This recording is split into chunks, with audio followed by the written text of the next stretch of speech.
რო გითხრით რაიმე ცვლილებები შეიძლება მოხდეს ტერიტორიულ მთლიანობასთან დაკავშირებით, გინდა ქვეყნის შიგნით, გინდა ქვეყნის გარეთ, არ არის ახლა ასეთი ვითარება. სხვა რამეზე ვამბობ, არსებობს ნინო ხანდახან დრო, როცა არის ძალიან ბევრი შეკითხვა და პასუხები არ არის. ახლა ჩვენ ასეთ ეპოქაში ვცხოვრობთ მოკლე ციკლში რა, რომ არის შეკითხვები, რაზეც ჩვენ პასუხები არ აქვს. ახლა ადრე თუ გვიან ჩვენ რუსეთთან მოლაპარაკება დაგვჭირდება, მე მგონი ეს ადაო არ არის. მაგრამ არის დღეს კონკრეტული საკითხები, რომელიც დღესვე ამაღამვე უნდა ვიზრუნოთ ჩვენ ამ საკითხებზე, მაგალითად ეს არის უსაფრთხოების საკითხი, ქვეყნის უსაფრთხოების საკითხი. შიდა უსაფრთხოება, გარე უსაფრთხოება.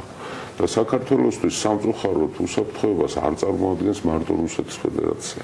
სამწუხაროდ. სხვა მიმართულებებიც არის, ახლა მე თავში ვიკავებ ამაზე რომ ვისაუბრო რა. ჩვენს უახლოეს სამეზობლოში მაგალითად ხო დასამალია ცეცხლის ალში ვარ ხახოვული. არ ამგონია რომ ძალიან სწრაფად მოგვარდეს. მე არა ვარ ოპტიმისტი რომ სწრაფად მოგვარდეს ახლომაღლობის სრულეთის პრობლემატიკა. მე პირიქით ფიქრობ რომ შეიძლება უფრო გაიზარდოს ეს და გეოგრაფიაც გაიზარდოს, ხო? უფრო მეტი აქტორი ჩაერთოს ამ საქმეში, ხო?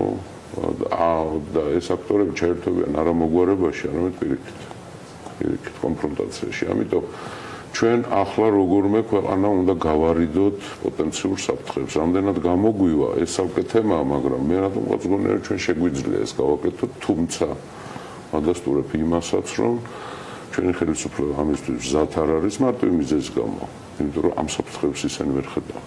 ქვეყანას მართავენ ბანკირები დღეს. ბანკირებს სხვა ინტერესები აქვთ რა. საერთოდ ზოგადად. ყოველთვის ასეა. გეოპოლიტიკა ბანკირებისთვის არ არის მნიშვნელოვანი, ხო? საქართველოს დღეს ემსგავსება ნელ-ნელა შავ ფინანსურ ხვრელს. ესეც ფაქტია და ლუშკოვის ვოიაჟებიც და არამეული ენის შესწავლის კურსებიც ამაზე მეტყველებს. ამიტომ ჩვენ გვაქვს საშინაო დავალებები ახლა ტაქტიკური ნაბიჯები, ეს არის უსაფრთხოების საკითხების მოგვარება. ბათუმის ამბავი დაგვავიწყდა ხო ყველაფერი უცებ, რაც მოხდა ბათუმში.